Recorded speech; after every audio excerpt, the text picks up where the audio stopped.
RT હેઠળ 2025-26માં પ્રવેશ મેળવવા માટે મિત્રો આપણે કયા કયા ડોક્યુમેન્ટ તૈયાર રાખવાના છે અને ઓનલાઈન ફોર્મ ક્યારે ભરાવવાના શરૂ થવાના છે, આ તમામ માહિતી આપીશ. ને હજી સુધી જો ચેનલને સબસ્ક્રાઈબ નથી કરી તો સબસ્ક્રાઈબ કરી લો. હું આવી નવી માહિતી લાવતો રહું છું.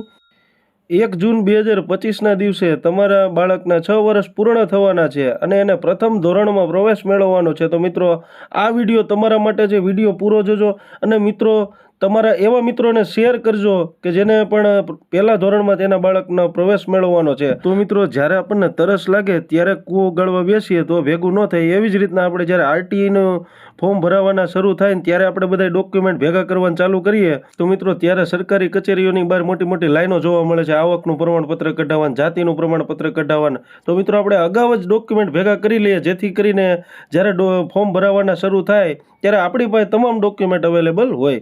તો આજના વિડીયોમાં હું તમને કયા કયા ડોક્યુમેન્ટ તમારે કેરી કરવાના છે એ માહિતી આપીશ. તો સૌ પ્રથમ આપણે એ જોશું કે રાજ્ય સરકાર હસ્તકની આંગણવાડીમાં અભ્યાસ કરતા હોય એવા બાળકોને કયા કયા ડોક્યુમેન્ટ તમારે તૈયાર રાખવાના છે. તો મિત્રો, સૌ પ્રથમ તમારે બાળકનું જન્મનું પ્રમાણપત્ર તમારે કેરી કરવાનું છે. ત્યારબાદ તમારે રહેઠાણનો પુરાવો તમારે એક જોશે, એમાં તમે રેશન કાર્ડ જોડી શકો છો. ત્યારબાદ આંગણવાડીમાં અભ્યાસ કરેલ હોય તેનું પ્રમાણપત્ર તમારે જોશે, એટલે આંગણવાડીના બેન જે છે એ તમને એક પ્રમાણપત્ર કાઢી આપશે. ત્યારબાદ આવકનો દાખલો જોશે. હવે મિત્રો, આવકનો દાખલો તમારે 1/4/2022 પછીનો તમારે જોશે. ત્યારબાદ તમારે પાન કાર્ડ સાથે રાખવાનું છે જો હોય તો.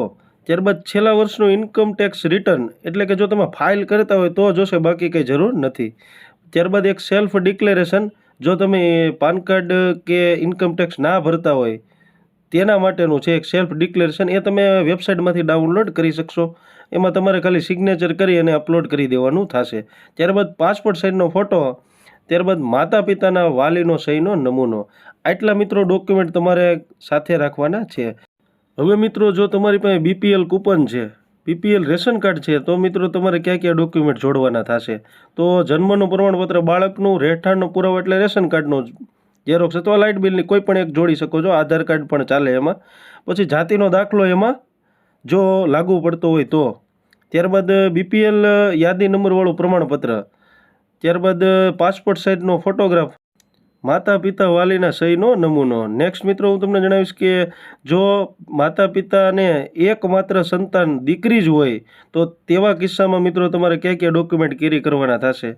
તો જન્મનું પ્રમાણપત્ર દીકરીનું, રહેઠાણનો પુરાવો એક જોડવાનો થશે. ત્યારબાદ સમક્ષ અધિકારીનો એક દીકરી છે એવો હોવાનો તમારે દાખલો જોડવાનો થશે. ત્યારબાદ આવકનો દાખલો જોડવાનો થશે. ત્યારબાદ પાન કાર્ડ જો હોય તો, અને છેલ્લા વર્ષનું ઇન્કમ ટેક્સ રિટર્ન જો ફાઇલ કરતા હોય તો, અથવા સેલ્ફ ડિક્લેરેશન જોડવાનું થશે જો ના કરતા હોય તો, અને પાસપોર્ટ સાઇઝનો એક ફોટોગ્રાફ, અને મિત્રો આમાં વાલીનો સહીનો નમૂનો. હવે નેક્સ્ટ મિત્રો, અનુસૂચિત જાતિ એસસી અને એસટીના બાળકો જો હોય એના માટે કયા કયા ડોક્યુમેન્ટ તમારે કેરી કરવાના છે. તો જન્મનું પ્રમાણપત્ર, ત્યારબાદ રહેઠાણનો પુરાવો, જાતિનો દાખલો, ત્યારબાદ આવકનું પ્રમાણપત્ર તમારે મામલતદારશ્રીનું, ત્યારબાદ પાન કાર્ડ જો હોય તો છેલ્લા વર્ષનું ઇન્કમ ટેક્સ રિટર્ન જો ફાઇલ કરતા હોય, અથવા સેલ્ફ ડિક્લેરેશન, પાસપોર્ટ સાઇઝનો ફોટો અને માતા પિતાના વાલીનો સહીનો નમૂનો. ત્યારબાદ નેક્સ્ટ, સામાજિક અને શૈક્ષણિક રીતે પછાત વર્ગ અથવા વિચરતી અને વિમુખ જાતિના બાળકો, એટલે એસઈબીસીના જો બાળકો હોય તો તેને કયા ડોક્યુમેન્ટ કેરી કરવાના છે. તો જન્મનું પ્રમાણપત્ર, રહેઠાણનો પુરાવો, જાતિનો દાખલો, આવકનો દાખલો, પાન કાર્ડ જો હોય તો, અને છેલ્લા વર્ષનું ઇન્કમ ટેક્સ રિટર્ન જો ફાઇલ કરતા હોય તો, નકર સેલ્ફ ડિક્લેરેશન. ત્યારબાદ પાસપોર્ટ સાઇઝનો એક ફોટોગ્રાફ ને માતા પિતાના વાલીનો સહીનો નમૂનો.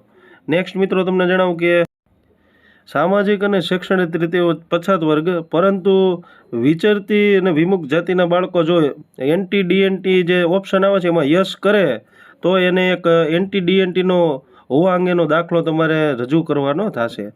નેક્સ્ટ મિત્રો, જનરલ કેટેગરી અથવા બિન અનામત વર્ગના બાળકો જો હોય તો એને કયા ડોક્યુમેન્ટ કેરી કરવાના થશે. તો જન્મનું પ્રમાણપત્ર સાથે રાખવાનું છે, રહેઠાણનો પુરાવો, આવકનો દાખલો મામલતદારશ્રીનો, ત્યારબાદ પાન કાર્ડ જો હોય તો છેલ્લા વર્ષનું ઇન્કમ ટેક્સ રિટર્ન ફાઇલ કરતા હોય તો, નકર એના બદલામાં તમારે સેલ્ફ ડિક્લેરેશન આમાં અપલોડ કરવાનો થશે. ત્યારબાદ પાસપોર્ટ સાઇઝનો એક ફોટો અને માતા પિતાના વાલીનો સહીનો નમૂનો. નેક્સ્ટ મિત્રો, ડોક્યુમેન્ટ રિલેટેડ થોડીક સૂચના છે કે આપનું ફોર્મ રદ ન થાય તે માટે ફોર્મ ભરતા પહેલાં હોમ પેજ પર દર્શાવેલ ફોર્મ ભરવા માટેના આવશ્યક દસ્તાવેજો અને ફોર્મ ભરતી વખતે અપલોડ કરવાના દસ્તાવેજોની વિગત ધ્યાનપૂર્વક વાંચો માંગ્યા મુજબના અસલ દસ્તાવેજો ચોકસાઈપૂર્વક અપલોડ કરશો, ઝાંખા ઝેરોક્સ કોપી ન વચાય એવા ડોક્યુમેન્ટ અપલોડ કરશો તો ફોર્મ રિજેક્ટ થશે. નેક્સ્ટ મિત્રો, રહેઠાણના પુરાવા તરીકે તમારે પિતાના આધાર કાર્ડ, પાસપોર્ટ, વીજળી બિલ, પાણી બિલ, ચૂંટણી કાર્ડ, રેશન કાર્ડ પૈકી કોઈ એક આધાર હોય તો રજિસ્ટર ભાડા કરારની જરૂર રહેતી નથી. આ મિત્રો ખાસ ધ્યાન રાખવા જેવી બાબત છે. ઉપરોક્ત જણાવ્યા મુજબ એક પણ તમારે જો રહેઠાણનો પુરાવો તમારી પાસે નથી તો તમારે એવા સંજોગોમાં રજિસ્ટર ભાડા કરાર ગુજરાત સ્ટેમ્પ એક્ટ 1958 મુજબ નોંધાયેલ ભાડા કરાર એટલે કે સબ રજિસ્ટરવાળો ભાડા કરાર તમારે માન્ય રહેશે. નોટરાઇઝ ભાડા કરાર માન્ય રહેશે નહીં. બીજું મિત્રો, પાન કાર્ડ ન ધરાવતા હોય અથવા પાન કાર્ડ ધરાવતા હોય પરંતુ ઇન્કમટેક્સ રિટર્ન ફાઇલ ન કરતા હોય તે કિસ્સામાં આવકવેરાને પાત્ર આવક ન થતી હોવા અંગેનું નિયત નમૂનાનું સેલ્ફ ડિક્લેરેશન જે ઓનલાઈન ફોર્મ ભરતી વખતે ફરજિયાત અપલોડ કરવાનું છે. તો આ આપણને ડિક્લેરેશન વેબસાઇટમાંથી જ ડાઉનલોડ તમે કરી શકશો.